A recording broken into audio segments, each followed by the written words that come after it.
là. C'est déjà chaud sur ce plateau, notre...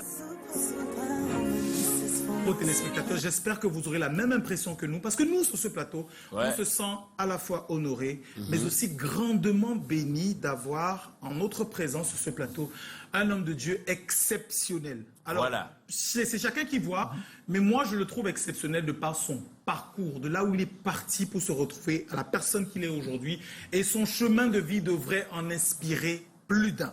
Alors, on vous l'a présenté donc sur notre page Facebook, celle de C'est Comment et sur Canal 2 International, comme l'une des premières générations des sans-visa de petits pays.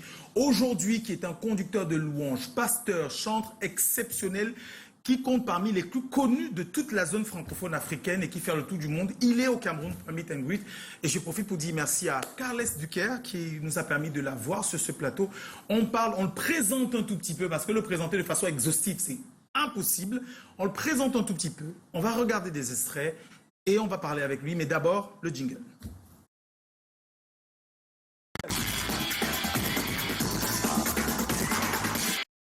Alors, il faut regarder cette caméra-là. Et je pense que c'est quelqu'un qui est donc un habitué des plateaux, des podiums, en tant qu'homme de show. Alors, c'est Joseph, c'est le pasteur Joseph Moussillo, qu'on a très bien connu dans les années 90 au Cameroun sous le nom de Jojo Moussillo. C'est la génération, donc j'ai un peu fouillé, j'ai pas vraiment vécu cette génération. Je crois que c'est la génération d'après Hilaire Penda, Bobby James de Guimet et Jumpy Opango. Donc ça c'est la première génération, la génération de base des sans-visa de petits pays. Et ta génération arrive juste après. Tu étais donc parmi les plus illustres et les plus célèbres.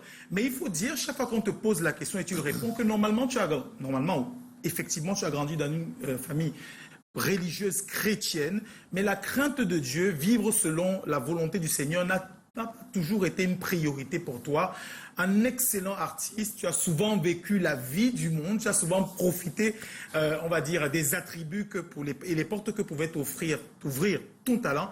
Du Cameroun, tu pars en 96, tu t'installes en Côte d'Ivoire et encore en Côte d'Ivoire, tu accèdes à des hauts lieux de la musique où tu fais la pluie et le beau temps. Quelques années plus tard, tu te retrouves en France et c'est en France que va se passer quelque chose d'extraordinaire dans ta vie.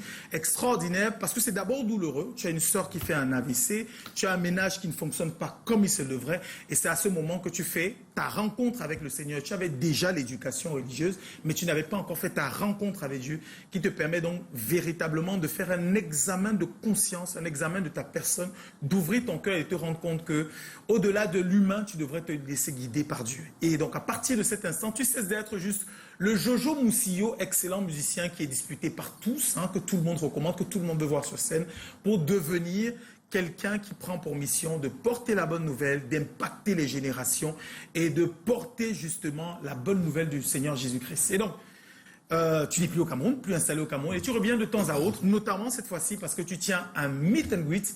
Et nous, les jeunes générations qui te connaissent peut-être de nom, ceux qui t'ont connu sur scène en tant que sans-visa de petit pays, et ceux qui te découvrent aujourd'hui comme un chanteur et pasteur, conducteur de louanges exceptionnel, un enfant de Dieu, un homme de la parole. Moi, je pense qu'ils doivent avoir la chance de connaître toutes les facettes de cette personnalité, des personnalités de ton histoire, pour se rendre compte jusqu'à quel point Dieu peut être grand. Dans l'extrait suivant, donc, on introduit principalement le pasteur et le chanteur. Et je pense que si vous le permettez, on pourra aussi parler avec l'ex-membre des sans-visa de petit pays.